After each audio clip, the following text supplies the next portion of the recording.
Merci Monsieur le Président. Donc, je me présente, je suis le Dr Zied, je suis professeur agrégé au service de chirurgie cardiovasculaire à la Rabta de Tunis. Donc, je vais vous présenter aujourd'hui le syndrome du ligament arqué médian, place de l'angioplastie à propos d'un cas. Donc, on va commencer par le cas clinique. C'est une femme de 56 ans qui est diabétique, qui s'est présentée pour un angor mésentérique. À noter dans ses antécédents que c'est un abdomen qui a été opéré 3 fois déjà, donc à l'étage sous-mésocolique. L'angioscanner a conclu à une sténocérie à l'origine du tronc cœliaque sans autre lésion digestive. Bien évidemment, les explorations digestives ont été négatives avec une fibrocoloscopie normale. Donc, devant le jeune âge devant cette femme et le facteur de risque diabète, une origine athéromateuse a été suspectée, mais après la relecture du scanner, la présence d'un ligament arqué a été mise en évidence. Donc, quelle conduite à tenir devant cette patiente? Devant l'abdomen hostile, on a préféré donc réaliser un geste d'angioplastie. Malheureusement, on ne dispose pas des clichés pré-procédure. Donc, l'angioplastie du tronc cœliaque a été réalisée par un double abord huméral et fémoral. La montée du stent s'est réalisée par la voie humérale. Et comme vous voyez ici, il y a une angulation assez importante du tronc cœliaque. Donc, c'est ce qui va causer peut-être les problèmes par la suite. Donc, on a mis en place un stent 629 en acier auto-expandable. Le contrôle angiographique sur table était satisfaisant, mais malheureusement, J1 post-opératoire. Donc, la patiente se présente pour de douleurs abdominales importantes avec des vomissements incoercibles. Donc, on réalise une fibroscopie gastrique qui montre une gastrite ischémique avec une suspicion d'infarctus mésentérique. L'angioscanner de contrôle a été demandé et montrant donc cette thrombose du stent. Au niveau de l'angulation, c'est presque en forme de bec d'oiseau.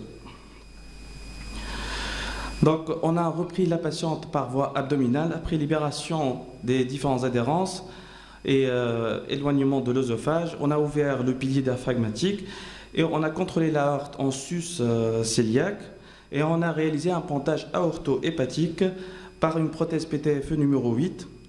L'évolution post-opératoire sous clampage latéral de l'aorte.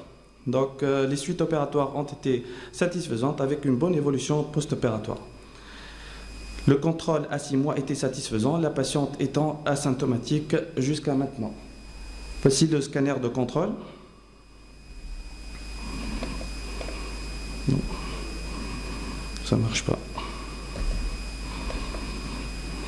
Donc, le pontage aorto-hépatique qui marche. La vidéo ne marche pas.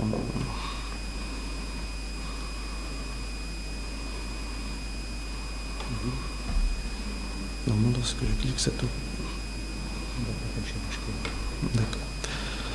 Donc, le pontage aorto-hépatique qui est perméable et la thrombose du stent qui est derrière.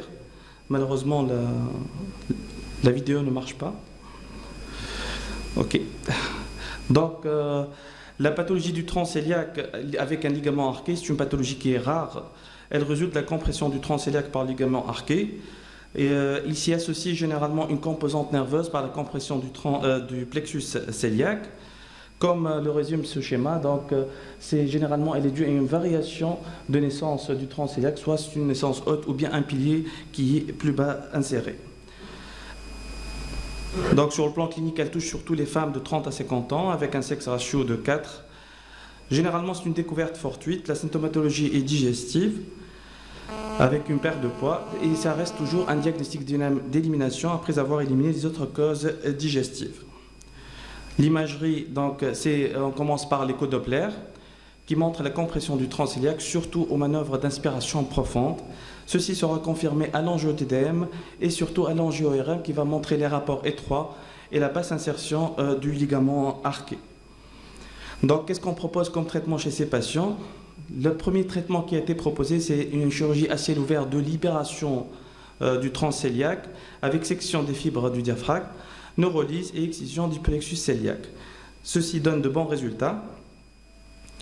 La chirurgie laparoscopique est actuellement de plus en plus pratiquée. C'est toujours une chirurgie de libération et non de restauration artérielle. Le traitement endovasculaire, de première intention, il n'est pas indiqué, car risque d'hyperplasie intimale importante vu les contraintes compressives du ligament arqué Et le deuxième élément, c'est la persistance du plexus cœliaque, qui reste toujours un facteur de persistance de la symptomatologie.